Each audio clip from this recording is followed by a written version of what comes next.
biyen ana sawijining kerajaan ing tanah Pasundan. Raja sing mimpin kerajaan kuwi jenenge Prabu Tapak Agung.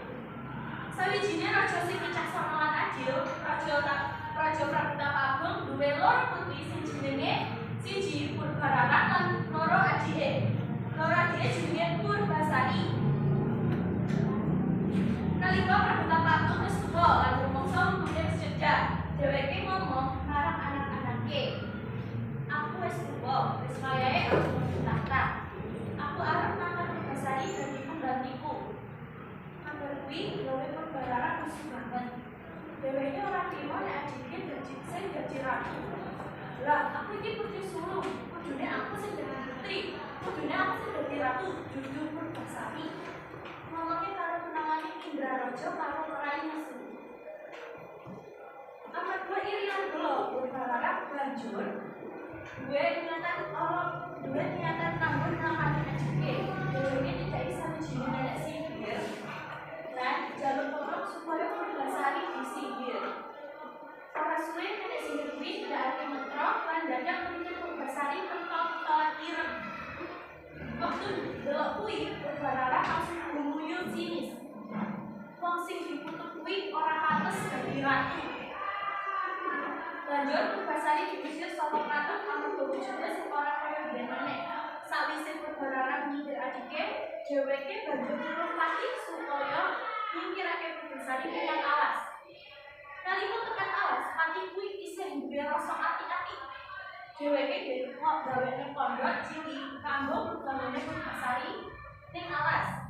Tambah Purbasari banjur ngendika, "Tambah Gusti Putri, iki mung cobaan sing maha kuwasa, mesti bakal nglindungi kowe." Purbasari mangsuli kanthi sedih nanging tetep sopan. "Matur suwun, Paman." Sawise pati kuwi lunga, Purbasari kemudian nangis. Nanging ora gelem ya. Apa kewan-kewan sing ngandani lan tulus menjadi Purbasari. Sapa kabeh kewan-kewan kuwi ana sing paling unik, yaitu seekor orang sing jenenge Lungsuh Kasar. Lungsuh Kasar itu paling perhatian marang Purbasari. Dheweke arep gawekake tembang-tembang kayu lan pomohan sing kanggo menggirakan putri. Nalika bulan purnama, Lungsuh Kasar pindah aneh. Lungsuh Kasar mlaku menyang panggonan sing sepi lan banjur jadi. Ternyata Lungsuh Kasar lagi nyuwun pitulungan marang Dewa. Iki dadi bukti nek Lungsuh Kasar ora dewa sembarangan. Ora suwe, karena ingin membantu Lungsuh Kasar itu ngobati sing bayune jenenge Lamani. Bayi kuwi duwe gaya nyuwunake. Esuke Lungsuh Kasar marani Purbasari lan kondo. Kuwi coba aku mencoba. Purbasari berpikir, "Apa gunane kamu aku?" Nanging Purbasari tetep manut. Nalika Purbasari muncul ing telogo, lumrahake kulite gaya sing kaya biyen. Nanging luwih ayu tinimbang sakdurunge. Purbasari kaget lan seneng banget nalika ndelok bayangane ning gaya sing dilindungi. Saka kraton kang mariki loro, Purbasari ora percaya banjur ngutusake arep dalek adhike dhewe.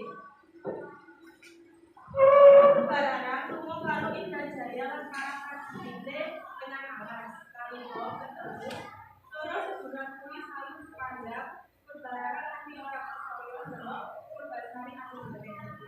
Amarga isine lan ora kendala, Purbasari saiki ngomong yen ngono ayo tandingan. Apa sing rambut paling Purbasari awalnya belum, tapi terus bisa mau perjalanan ande Purbasari dipelajari. Sebenarnya rambutnya Purbasari itu beda dengan Purbasari mau membebaskan. Terus aku ngakoni kalau tapi saat ini ayo kan gimana? Sopo sing namanya kowe untung.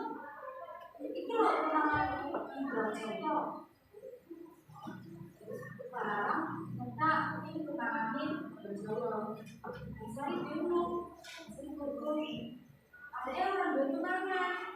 Akhirnya mulai dari untuk kasar mau menang kan? Akhirnya untuk kasar menamakan Asani. Barang, coba. Hahaha, itu tantanganmu, monyet itu tantanganmu. Nanti orang sulit untuk kasar tunggu.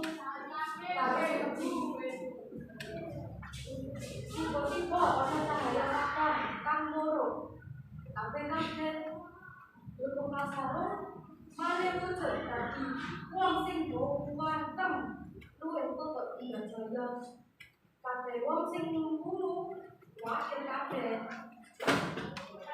Tubaran sampai gak iso ngomong areke nyadari salah kami lan ngomong nang dine areke ngomong akhirku aku salah aku mau ngapura ojo hukum aku bahasane sing sabar sing alis atine ora kasih kapurone bae aku semapura mbak ayo mau kembali menyapa bahasane dinatake tadi bahasa yang takone ane ini orang asal sing wis ngancani arek pas nakalan